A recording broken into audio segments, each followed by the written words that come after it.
2022년 올 한 해는 부동산 시장의 역대급 변화가 이루어진 해였습니다.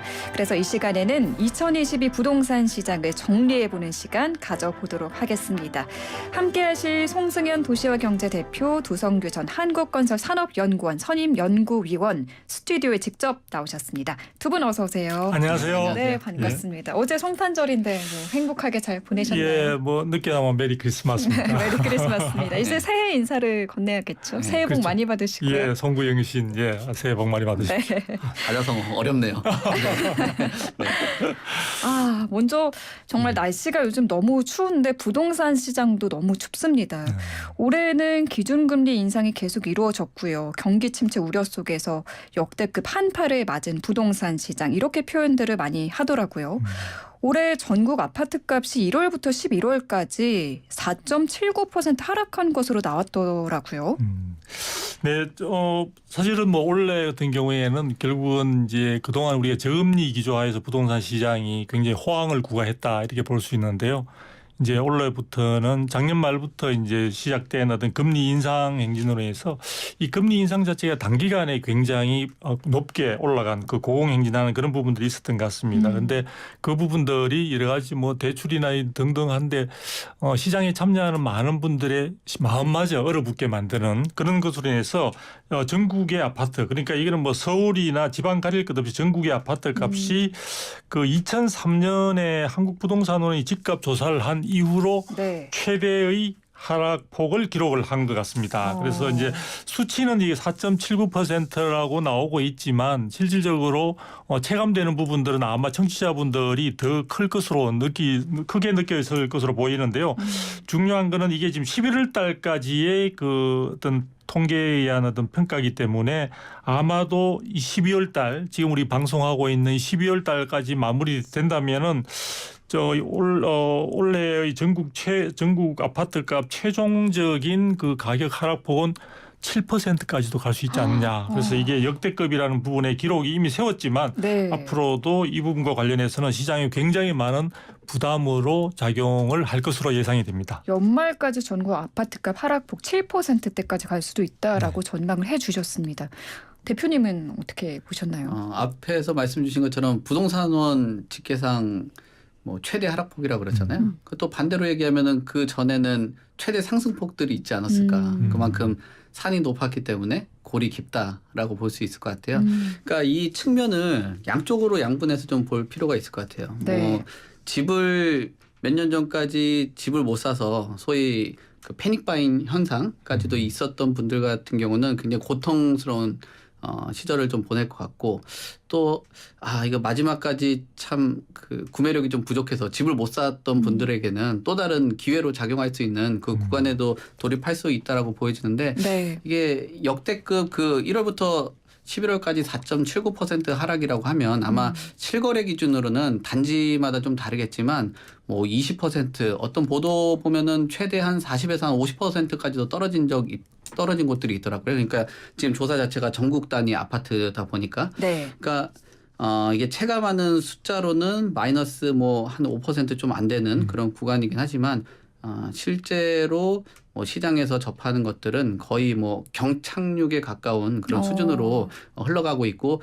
이 부분이 단기적으로 어떤 시장의 정책적 개입으로 막히냐라고 봤을 땐 좀 어렵지 않겠냐라고 보여지거든요. 왜냐하면은 과거랑은 좀 다른 현상들이 매매 가격이 하락되면은 임대 시장이 좀 받쳐줬던 그런 시장 흐름이었는데 지금은 매매 시장이 어떤 가격의 붕괴에 이르렀다면은 저는 내년은 가장 문제로 지적을 할 수 있는 것이 임대 시장의 붕괴라고 봐요. 그러니까 임대에 대한 그 하방 지지를 못하면서 임대 시장이 붕괴되고 그다음에 월세 가격도 그 부동산원 자료를 보니까 최근 들어서 뭐 하락 전환까지도 이어졌거든요. 결국 급전세 중심으로 거래가 이루어지다 보니까 네. 월세 가격이 떨어지고 또 이런 임대 가격이 무너지면서 어떤 그 매매 시장의 가격 같은 경우도 추가적으로 더 하락할 수 있겠다라고 보여집니다. 내년에도 추가적으로 하락할 것이다. 네. 근데 지금 시장이 매매 시장이 붕괴되고 전세 시장이 가격 하락으로 이어졌다라면 내년에는 그 순서가 좀 다를 것 같아요. 전세 시장이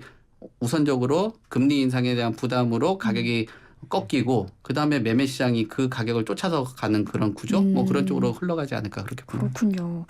지금 서울에서는 급급매나 초급매가 아니면 거래가 아예 안 된다고 하더라고요. 그렇다 보니까 가격은 또 계속 또 추가적으로 하락을 하고 있는 것 같고요. 네.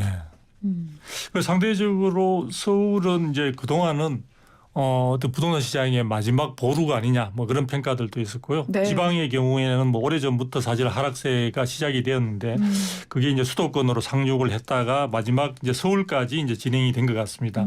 서울의 경우에도 먼저 이제 강북 지역을 중심으로 많이 이제 그런 부분들이 나타나다가 최근에 와서는 강남 지역까지 이제 이런 부분들이 구체적으로 나타나는데요. 뭐 여러 가지 언론 등을 통해서 많은 단지들의 하락폭이 큰 단지들이 소개가 됐습니다만 저는 네. KB 부동산 쪽에서 그 선도 아파트 50지수라고 해서 이게 이제 그 시가총액 그러니까 세대수와 가격을 곱해서 전체적인 어떤 시가총액이 큰 대표적인 단지들을 중심으로 해서 이제 그 KB 부동산에서 선도 아파트 50지수를 발표하고 있는데 여기에서 나타난 대표적인 어떤 하락폭이 큰 단지들을 조금 소개를 해드리겠습니다. 네. 그래서 지금 이제 강남의 주요 대단지 아파트들 가운데 대부분 한 6억에서 많게는 10억 원까지 하락한 것으로 나타나고 있긴 한데요.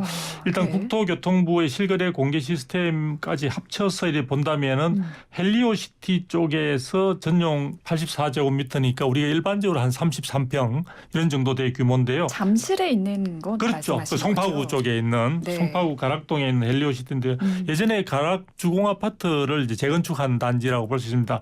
이게 아마도 굉장히 그 규모가 9,000세대가 넘는 것으로 되어 있는데요. 네. 그 경우에 있어서 6억 원 이상 그 아까 84제곱미터의 경우에는 6억 원 이상 하락한 것으로 나타나고 있습니다. 그래서 시세로 본다면 3년 전 수준으로 돌아간 것이 아닌가 이런 평가들이 나오고 있고요. 그다음에 역시 그쪽이 그 송파구 쪽인 것 같은데 신천동 파크리오라는 이제 거기도 전용 84제곱미터의 경우에는 한 6월 달에 거래가와 비교할 때 8억 원 넘게 하락한 모습들을 보여주고 있고요. 그다음에 이제 그 아직 재건축의 그 어떤 재료들을 많이 갖고 있는 잠실 주공 5단지 이 경우에 있어서는 그동안의 상승폭이 상당히 대단했습니다. 향후에 재건축 강남 지역의 재건축에 있어서 가장 대표적인 단지로도 부각될 수 있는 그런 시사성을 갖고 있는데 네. 그 경우에 있어서도 여기는 더 어떤 하락폭이 조금 심각해서 규모가 금액이 크다 보니까 그렇게 했는데요.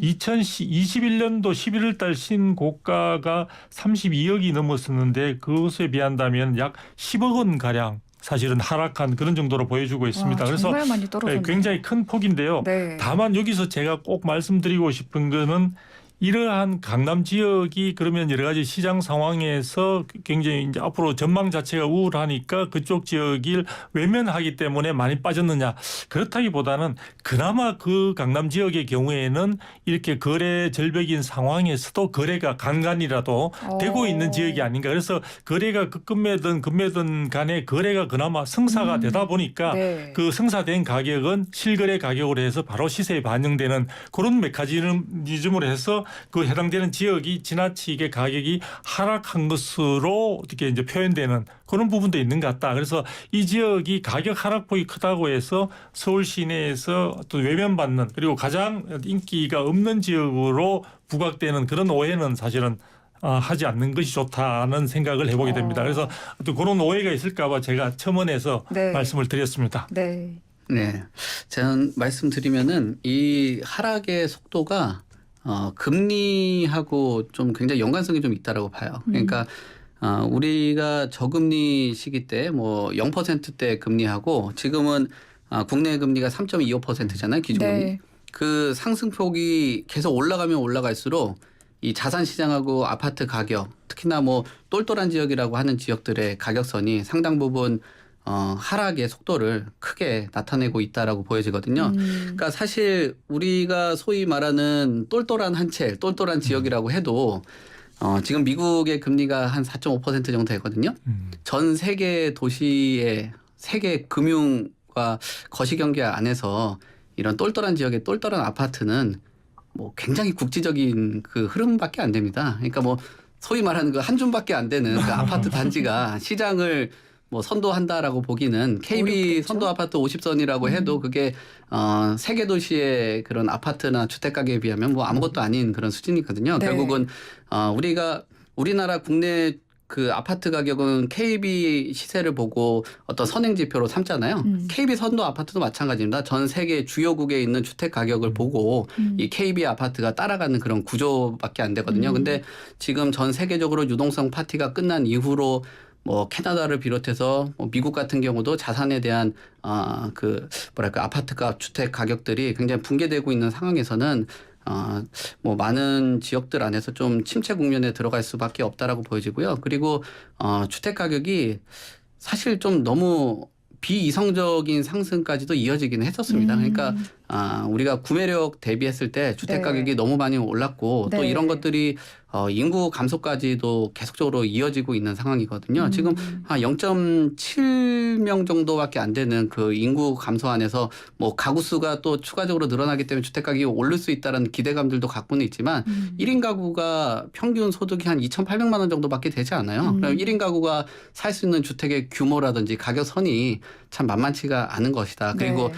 3, 4인 가족들이 많이 살고 있는 이런 뭐 헬리오 시티 같은 경우가 사실상 소득이 더 높은 왜냐면은 결혼하는 세대면은 일반 사회초년생보다 소득이 좀 높고 두세 명이 모이고 하면은 뭐 주택을 구매할 수 있는데도 가격이 좀 붕괴된다라는 거는 지금 뭐 금리 인상하고 세계에 대한 그 경기 침체 뭐 이런 우려들 때문에 주택 가격이 자산 시장에서 크게 역할을 못 한다라고 보여지고요. 또 오기 전에 제가 오전에 회의를 하면서 헬리오시티 정확한 평수는 잘 기억이 안 나는데 그 전세 시세를 봤어요. 그러니까 최고가가 아마 그때 예전으로 얘기하면 18평형이었던 거로 제가 기억하는데 네. 예전에 최고가가 한 7억 정도 됐는데 최근에 네이버에 나와 있는 그 호가 매물이 5억이 안 돼요. 지금 전세 가격이 4억 9,500 정도라고 나와 있다라고 하면 그럼 호가면은 또 조정될 수 있는 금액이거든요. 네. 그렇게 되면은 매매 시장 안에서도 그 어떤 뭐 이런 고금리가 지속되고 있는 상황에서 자산 가치로서로 기대하기가 어렵고 또 구매력이라든지 소비 침체 안에서도 사용 가치에 대한 전세 가격 같은 경우도 만만치 않은 소비를 줄이게 되는 거죠. 그런 상황이기 때문에 이런 초급매, 급급매가 당분간은 더 이어지면서 시세 하락까지 이어질 수밖에 없는 방향성을 가리키고 있다라고 보여집니다. 그러니까 예전에 너무 많이 올랐고 그만큼 떨어지는 거라고 보고 계신 거죠? 그렇죠. 지금 우리가 금리하고 딱 떨어져 나가는 것 같아요. 금리가 0%대 매매 가격과 전세 가격하고 또 지금 그 3% 초반에 금리하고 뭐 임대 가격하고 매매 가격하고 상당히 비슷한 방향성을 가지고 있다라고 보기 때문에 이런 흐름이라면은 얼마 전에 한국은행 총재가 이야기한 당분간은 물가 잡기 위해서 이 금리를 바로 조금 이렇게 낮추기는 어렵다라는 이야기를 신호를 줬잖아요. 네. 그렇다면은 당분간의 이런 추이가 계속적으로 이어지지 않을까 뭐 그렇게 전망을 합니다. 그럼 지금 부동산 가격이 계속 하락을 하는 게 그동안 끼어있던 거품이 거치고 재가격을 찾아가는 과정으로 봐야 할까요? 뭐 거품이다 아니다라고 하는 거는 판단하기는 조금 다른 부분을 갖고 있어요. 뭐 그 가장 중요한 게 어떤 경제가 성장을 한다라고 봤을 때는 그 성장에 맞는 주택 가격이라면은 어떤 그 소비가 가능하고 또 주거비로서 지출할 수 있는 정도의 주택 가격이라고 보는데 네. 지금은 뭐 세계 주요 기관에서 내놓는 경제 성장률 전망치가 1% 초반 또 일본 뭐 노무라 증권에서 마이너스 1.6%까지도 바라보고 있잖아요. 그러니까 우리가 보는 시각이 아니라 세계적으로 봤을 때 객관적인 시각 자체가 네. 국내 경제 성장은 침체가 되어 있다. 그러니까 금리가 3%라고 해도 내 소득이라든지 경제 성장이 10%라고 하면은 감당하고 남겠죠. 근데 주택 금리는 3%에서 뭐 3.5%를 보고 있는데 내 소득은 1% 오른다라고 하면은 그것에 맞게 방향이 주택 가격이 좀 바라보지 않겠냐 뭐 그렇게 보는 거죠. 네. 저도 한마디 말씀을 이제 좀 덧붙이자면은 네. 이번에 이제 그 거품론 부분은 또 우리 국토부 주무장관께서 언급하신 게 또 상당히 시장의 논의를 활발하게 촉진시키는 그런 계기가 됐는데요. 네. 사실 이제 거품이냐 아니냐를 판단하는 것은 여러 가지 어떤 접근할 수 있는 척도들이 있기 때문에 사실 단정적으로 얘기하기는 대단히 어렵습니다. 네. 그런데 이제 국내 부동산 시장 같은 경우에는 이제 저금리 기조하에서 장기간 또 특히 그 이전의 정부 문재인 정부에서 가격이 많이 오른 측면이 있다 보니까 어느 정도 그 과정에서 다소간의 어떤 급하게 오른 부분들로 인해서 거품론에 대한 어떤 논의들이 많이 활발해지고 있는 것 같습니다. 네. 그런데 지금 같은 경우에 본다면 우리 국내 부동산 시장은 전체적으로 가격 형성 자체는 수요와 공급에 의한 균형점에서 이루어져야 되는데 네. 우리 국내의 경우에는 이제 그 문재인 정부 5년 동안에 투기 수요를 억제한다는 명분으로 인해서 굉장히 다양한 어떤 규제들이 많이 신설되거나 강화되는 그런 것으로 인해서 가격 형성 과정에 있어서 어떤 수급 그 불균형 자체가 좀 과도하게 어떤 평가된 부분은 있는 것 같아요. 예를 들면은 그것이 정책에 반영돼서 서울 같은 경우에도 공급 물량이 다소 부족해지지 않을까라는 우려 등으로 인해서 결과적으로 그것이 전국에 미친 영향을 감안해서 3기 신도시 개발이라는 그런 부분들 등장하게 됐거든요. 그래서 이제 그 가격 부분에 대한 적정성 부분은 사실 누구도 쉽게 이제 판단하기가 쉽지 않은데 네. 주무장관께서 그 척도 자체를 단순한 어떤 국민의 GDP라든지 이런 것보다는 특정 시점 그러니까 과거의 글로벌 금융 위기라든지 또는 IMF 시점이라든지 그런 시점을 중심으로 해서 가격대가 어느 정도 그 정도 수준에서 우리가 비교해서 적정한 수준으로 볼 수 있지 않냐는 언급을 하다 보니까 지금 많은 시장에서 이제 그런 것들이 논란이 이어지고 있는 것 같습니다. 그런데 제가 말씀드리고 싶은 것은 그것은 지금 주택을 구입한 분이나 구입하지 못한 분 모두가 겪고 있는 지금의 상황의 고통에 있어서 아무런 도움을 줄 수 있는 논의가 아니기 때문에 향후에는 그 부분보다는 네. 지금 처해 있는 시장 상황에서 모두가 어느 정도 고통을 조금씩 줄일 수 있는 방향 쪽에 많은 지혜가 모아졌으면 하는 생각입니다. 네. 그런데 저는 정말 금리 인상 앞에 장사 없다고 느낀 게 지금 청약 불패를 이어가던 서울에서도 초기 분양률 100% 기록이 깨지기도 했습니다. 네. 그래서 민간 아파트의 초기 분양률로 본다면은 3년 6개월 만에 최저치인 것 같습니다. 제가 조금 그동안의 변화를 보게 되니까요. 2009년도 3, 4분기에 부터 이제 서울의 경우에는 사실상 거의 100% 초기 분양률이 달성된 상태에서 지속이 되어 왔는데요. 네. 그것이 이제 이번에 2022년 올해 3, 4분기부터 급격하게 이제 떨어지는 현재 서울 같은 경우에는 92.7%로 떨어지고 있는 것 같습니다. 그리고 주택도시보증공사 우리가 보통 허그라고 이야기하는데요. 허그에 의해서 본다면 이번에 3분기 경우에 전국적인 민간 아파트의 초기 분양률은 82.3%로 집계되고 있습니다. 우리가 이 분양률을 우리가 좀 주목할 수밖에 없는 게요. 사실은 그동안에 가격이 많이 오르기 때문에 많은 사람들이 내 집 마련에 있어서 가장 저렴하게 주택을 마련할 수 있는 수단이 사실은 그 분양을 통해서 분양 시장을 통해서 주택을 마련하는 것인데요. 그럼 분양가 상한제가 적용되다 보니까 주변 시세 대비 한 70%에서 80% 수준이면 내 집 마련을 할 수 있거든요. 네. 그래서 사실은 여기에 많은 사람들이 그동안의 경쟁률은 서울 시내 같은 경우에는 뭐 200대 1이 넘는 정도로까지 올라갔던 적들도 있습니다. 그런데 네. 그런 부분들이 100% 이내로 이제 사실을 줄어들었다는 것은 상당히 부동산 시장에 심리적인 위축이라든지 또는 그 주택 마련의 계획 자체를 당분간 보류하는 그런 분들이 많아졌다는 것이고요. 또 기존에 분양받은 분들도 굉장히 이제 사실은 원리금 상환이나 이런 부분에 대한 부담을 많이 느끼고 있고 그 고통이 많은 분들에게 이제 확산되면서 그 주택 마련 부분에 대해서 분양 시장마저 외면하는 그런 모습들이 구체적으로 나타난 것이 아닌가. 그래서 제가 볼 때는 서울에 있는 아파트 초기 분양률은 지금 수도권이나 지금 전국적으로 지금 번져가고 있는 그런 상황이라는 점을 감안하면은 앞으로 제가 볼 때는 이런 부분들이 실제보다 과도한 심리적 위축도 있지 않느냐라는 생각이 들어서 많은 청취자분들이 생각할 때 지금 분양률이 100%가 안 된다고 해서 앞으로 시장에 대한 비관적인 그런 생각만은 할 것은 아니다라고 좀 말씀을 드리고 싶고요. 이 분양과 관련해서 시장 추이를 잘 보시면서 향후에 있어서도 서울이나 이런 쪽에 특히 수도권 가운데서도 서울 접근성이 좋은 쪽에 있어서는 이 분양 시장의 변화는 얼마든지 갑작스럽게 나타날 수 있다는 점에서 조금 앞으로도 향후에도 분양률 부분에 대한 추이를 조금 신경 써서 주목해 보시면은 내 집 마련에 어떤 좋은 기회가 올 수도 있다는 점을 좀 잘 새겨 주시면 좋을 것 같습니다. 그럼 내년에는 부동산 시장 분위기가 반전이 일어날 수 있다라고 보시는 건가요? 저는 뭐 끝부분에 말씀드리려고 했는데 네. 저는 어느 정도 내년 하반기 정도에서 뭐 아주 가시적인 어떤 V자나 U자형의 회복은 아닐지라도 네. 지금의 하락세가 어느 정도 마무리되면서 새로운 어떤 모멘텀을 찾는 그런 어떤 시기가 올 것으로 저는 기대감을 가지고 있습니다. 네, 뒷부분에서 내년도 전망 네, 더 네. 자세히 이야기 나눠보겠습니다. 네. 대표님은 어떤 생각 갖고 계세요? 그 초기 분양률 100% 기록 이게 유지가 돼야 되는지 이해를 못 하겠어요. 왜? 왜냐면은 왜 분양을 하면 100%가 계속 돼야 되는 건지 모르겠거든요. 그러니까 주택 가격이 오르는 그 시기 때 사실상 저도 뭐 그런 분양사라든지 시행사들 컨설팅도 하기도 하지만 항상 계속 토지를 매입하면서 우려를 계속했어요. 아, 이거 토지비가 너무 많이 올랐는데 과연 될까?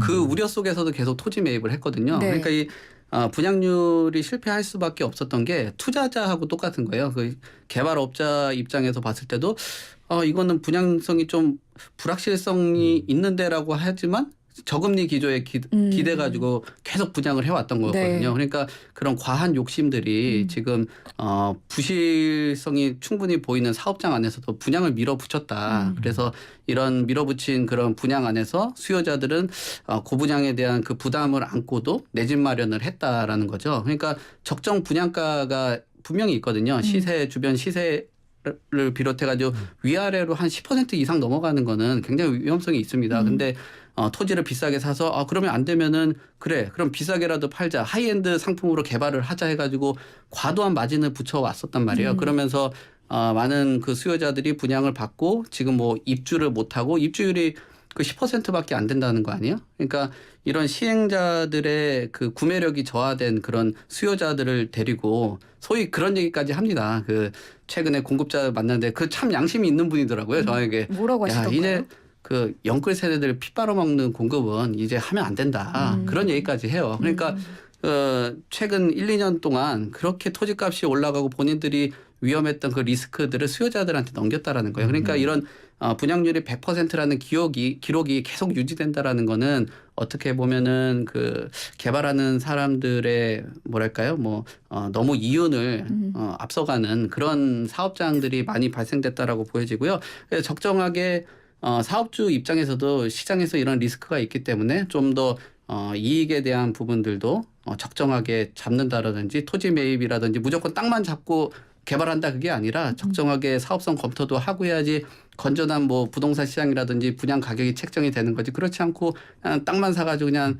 눈 감고 일어나니까 다 100% 완판 뭐 이런 것들이 수요자들도 비이성적으로 분양을 받게 되고 공급자 네. 입장에서도 비이성적으로 개발을 하는 그런 형태이기 때문에 이런 부분들은 좀 주의를 할 필요가 있지 않냐라고 보여지고요. 그리고 이런 100% 기록이라는 게 사실상 뭐 아까 그 두성규 박사님께서도 이야기 주셨지만 최근 몇 년 동안 수백 대 이렇게 나왔지 기존에 있었던 경우에는 그래도 좋은 사업장 안에서는 경쟁률이 높고 좀 부족한 사업장 안에서는 좀 부족한 게 그게 사실 네. 정상입니다. 그러니까 박사님께서 지적을 해주신 그 수요자들이 내 집 장만을 할 수 있는 적정한 기회를 가질 수 있고 아까 얘기하신 것처럼 반등할 수 있는 뭐 저점을 바닥을 다지고 나서 정상적인 분양가가 책정이 돼서 수요자들한테 공급이 된다라면 뭐 환호할 만큼 좋은 공급이 되겠는데 그 전에는 너무 그 공급자들에게 편중된 그 분양 시장이었다. 공급자 중심으로 시장이 흘러갔다라고 하는 거는 부인할 수는 없는 것 같습니다. 네, 적정한 분양 가격을 찾아가는 게 중요하다는 말씀을 그렇죠. 해주신 것 예, 같습니다. 그렇습니다. 1부는 여기서 마무리하고 2부에서 이야기 이어갈게요. 생생경제 2부 시작합니다. 오늘은 연말 특집 방송으로 송승현 도시화경제 대표, 두성규 전 한국건설 산업연구원 선임연구위원 두 분과 2022 올 한 해 부동산 시장과 내년도 전망까지 이야기 나눠봅니다. 유튜브 댓글창에 카미님이 오늘은 새로운 패널분들이 나와 계시네요라고 남겨주셨어요. 네, YTN 라디오 생생경제 유튜브로 검색해서 들어오시면 보이는 라디오로 두 전문가님의 모습 실시간으로 보시면서 함께하실 수 있습니다. 댓글창에 의견 나눠주셔도 좋고요. 궁금한 점 남겨주셔도 좋습니다. 제가 대신 물어봐 드립니다. 이제 내년도 부동산 시장 상황도 좀 살펴봐야 할 텐데요. 두 분이 말씀해 주신 내용 중에 수요자들의 내 집 마련의 타이밍, 기회 언급해 주셨어요. 언제일까요? 그렇죠. 이제 그 부분과 관련해서 많은 전문가들 의견도 있는데요. 그냥 한마디로 이야기하자면은 금리 인상 자체가 항상 이제 부동산 시장을 가격을 갖다가 누르거나 하는 그런 것만은 아닙니다. 우리 과거의 전례를 보더라도. 그런가요? 그래서 2005년도 같은 경우에는 금리가 지금보다 정책 금리가 더 올라갔음에도 불구하고 오히려 가격이 같이 동반 상승하는 그런 경우도 있기 때문에 단정적으로 말씀드리기는 어려운데요. 네. 어쨌든 지금의 경우에 있어서 주택 가격의 굉장히 가격 폭락 로 표현될 정도로 이게 주요 원인은 결국은 금리 인상이라고 볼 수 있고요. 이 금리 인상 자체가 우리 국내 자체적인 요인이라기보다는 그 미국발 금리 인상으로 인해서 불가피하게 우리는 따라갈 수밖에 없는 그런 어떤 상황에 놓여 있는 것 같습니다. 그러다 네. 보니까 결국은 우리가 국내 시장에 뭔가 지금의 어떤 그 하락세 부분이 어느 정도 마무리되고 새로운 어떤 모멘텀을 찾는 시점이라는 것은 결국 미국의 어떤 금리 인상 행진 자체가 어느 정도 마무리되는 그 타이밍에 어떤 우리가 관심을 두어야 될 것 같고요. 그다음에 미국에 있어서의 금리 인상 부분에 그게 마무리되고 다시 금리 인하로 전환되는 시점까지 올 것인가에 대한 이야기들이 많이 나올 수 있는데요. 네. 지금 미국 쪽과 관련해서 이제 그 글로벌 투자은행 IB 쪽에서 예상한 바에 의하면은 미국의 금리 인상 부분도 어느 정도 종착역에 거의 다가서고 있는 것이 아닌가. 그래서 내년 2023년 3월 내지 5월 정도에서 어느 정도 정점에 도달할 가능성이 있다고 예측을 하고 있는 것 같습니다. 네. 그리고 우리 한국은행 이창용 총재님인가요? 그래서 한국은행의 경우에 있어서도 3.5% 정책금리를 3.5% 수준을 어느 정도 1차적인 방어선으로 생각을 하고 계시는 것 같아요. 그래서 우리가 사실은 미국보다 정책금리가 낮음에도 불구하고 버틸 수 있는 부분은 결국은 미국의 물가 상승률과 우리나라의 물가 상승률 갭 자체가 하나의 버팀목으로 되어주고 있는 상황들인데요.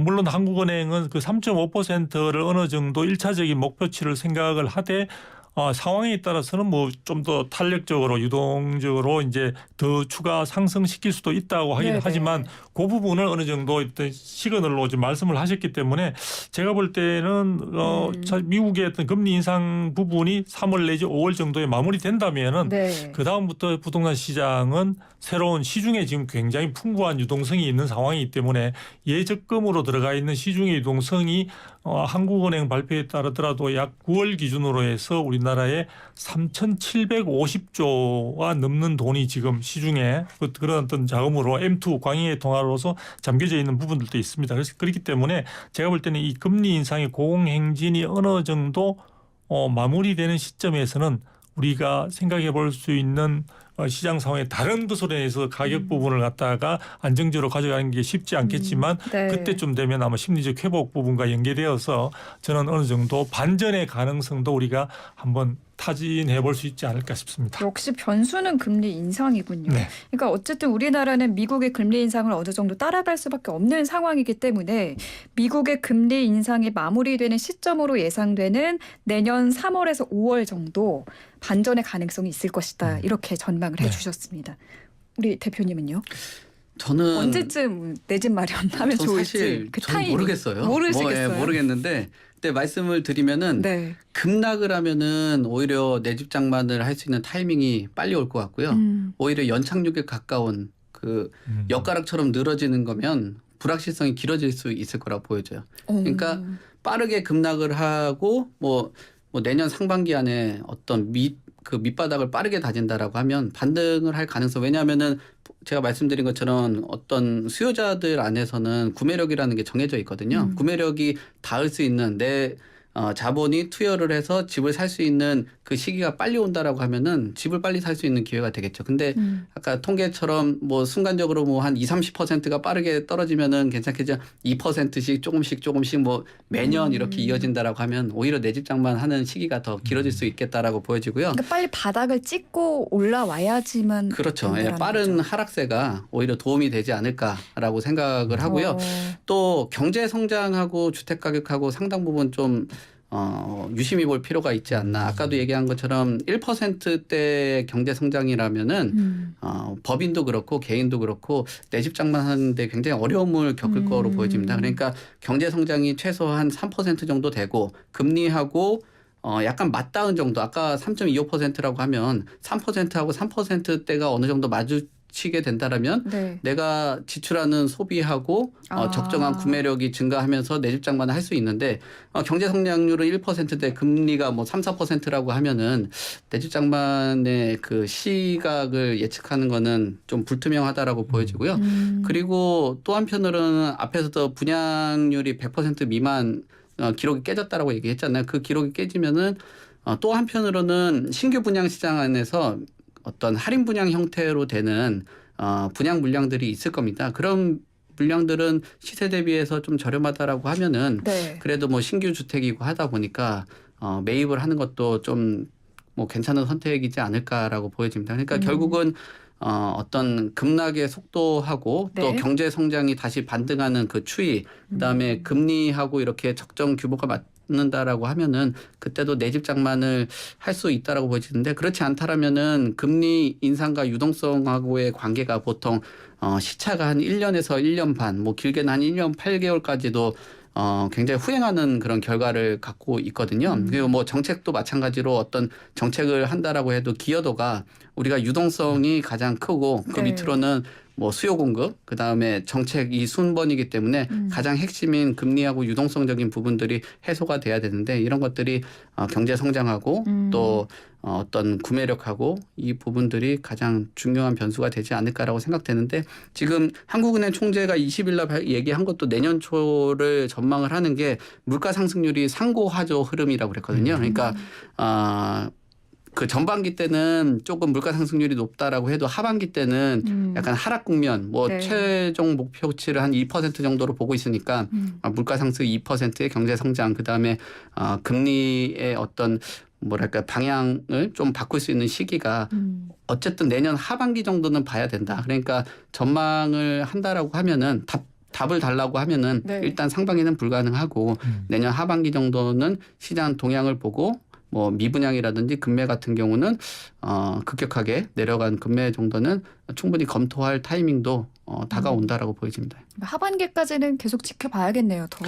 지금 저 솔직히 잘 모르겠는데 저도 뭐 시장에서 많은 사람들을 뭐 컨설팅도 하고 네. 어떤 뭐 얘기도 듣는 입장에서 봤을 때는 네. 다주택자라든지 투자 수요들도 사실상 내년 상반기에는 어떤 투자를 조금 더 적극적으로 하겠다라는 의사를 거의 네. 하지 않다 보니까 개인적인 그 의견하고 네. 뭐 개별적인 그 여론조사를 통한다라면 내년 상반기에 적극적으로 내 집 장만이라든지 투자 수요가 몰리기에는 좀 한계가 있다라고 보여집니다. 그러니까 지금 뭐 부동산 시장뿐 아니라 경제 전반적으로 너무 어렵기 때문에 당장 뭐 집을 살 여력이 없는 거죠. 많은 분들이.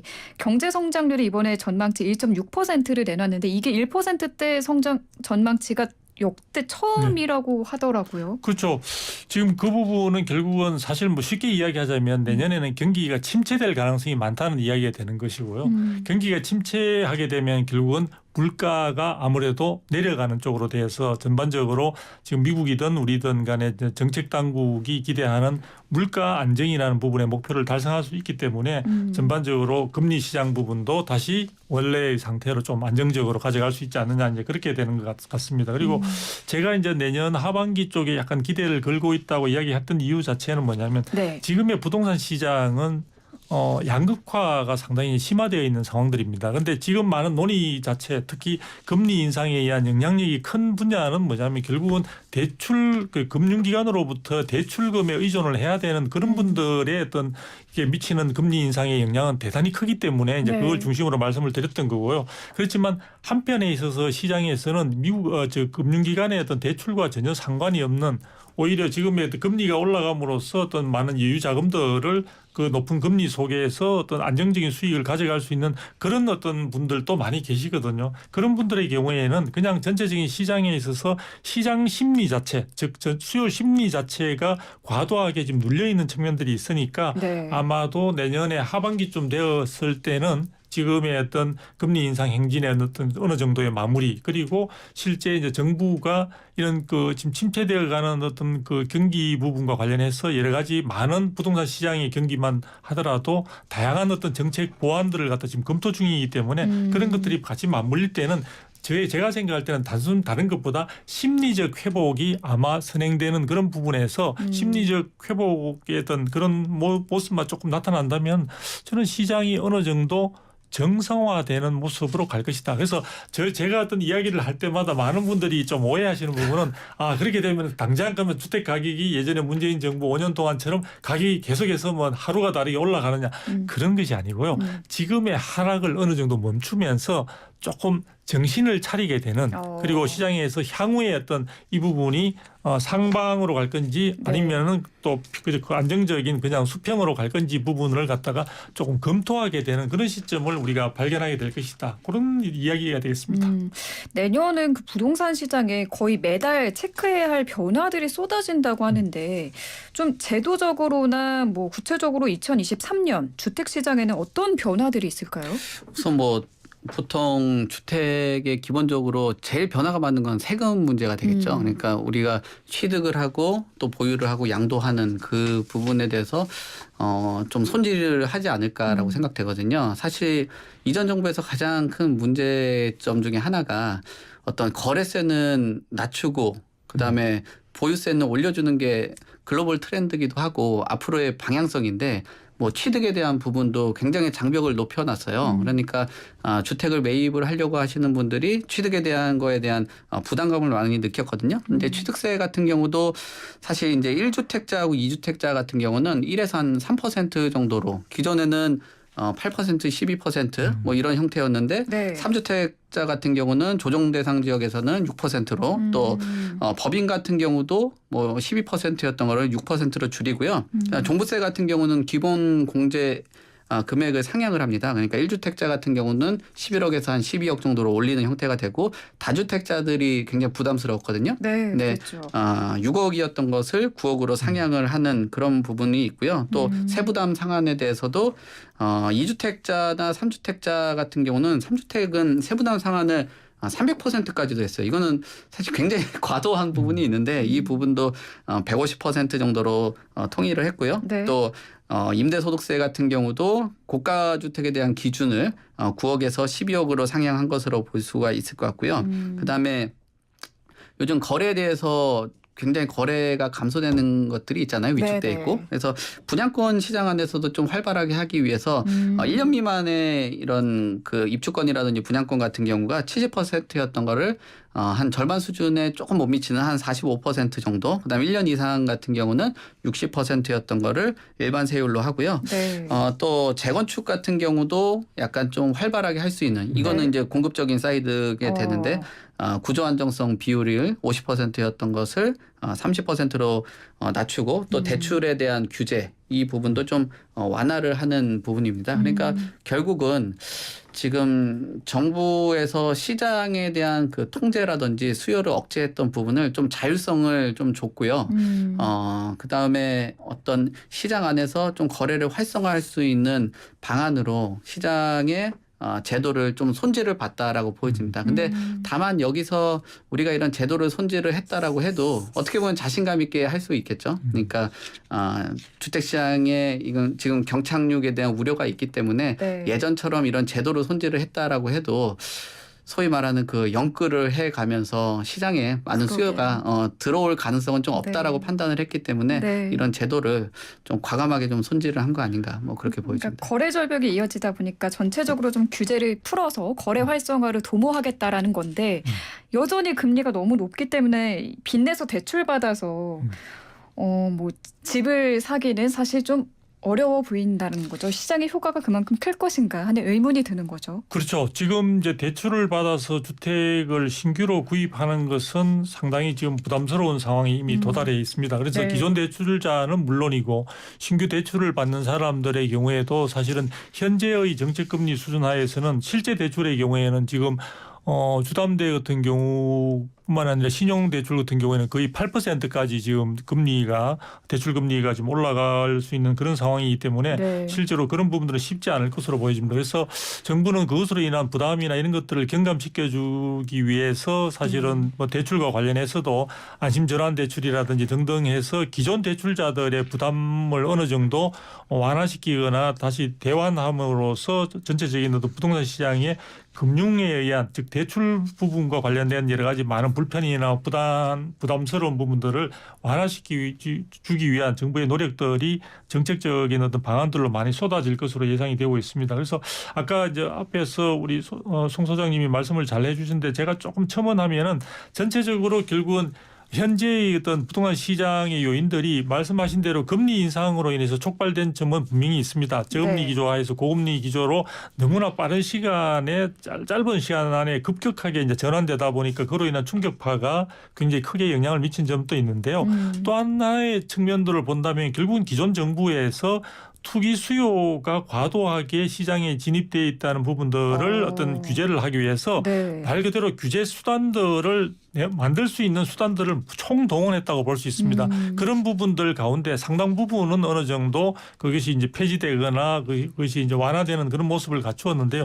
그럼에도 불구하고 가장 대표적인 어떤 우리 규제 수단으로 볼 수 있는 게 규제 지역 지정이라는 제도가 있습니다. 그러니까 네. 조정 대상 지역이라든지 투기 과열 지구라든지 투기 지역으로 지정되어 있는 그런 부분들이 있어 와서 그런 부분들이 전체적으로 전 시장에 있어 거래를 옥죄게 하거나 또 부담을 굉장히 강화시키는 그런 요인으로 작용을 했죠. 규제 그래서 지역도 또 추가적으로 더 푼다는 얘기도 네, 있더라고요. 그게 이제 지금 설명을 드리려고 하는데 네. 그 부분들이 이제 여러 가지 전국적인 부분의 그 부동산 시장이 굉장히 열악한 상황으로 되면서 정부가 단계적으로 지금 많이 풀었습니다. 풀었는데 그럼에도 불구하고 아직 서울과 그다음에 성남, 하남, 광명 또 과천 이렇게 지금 5군데가 남아있는 상황이거든요.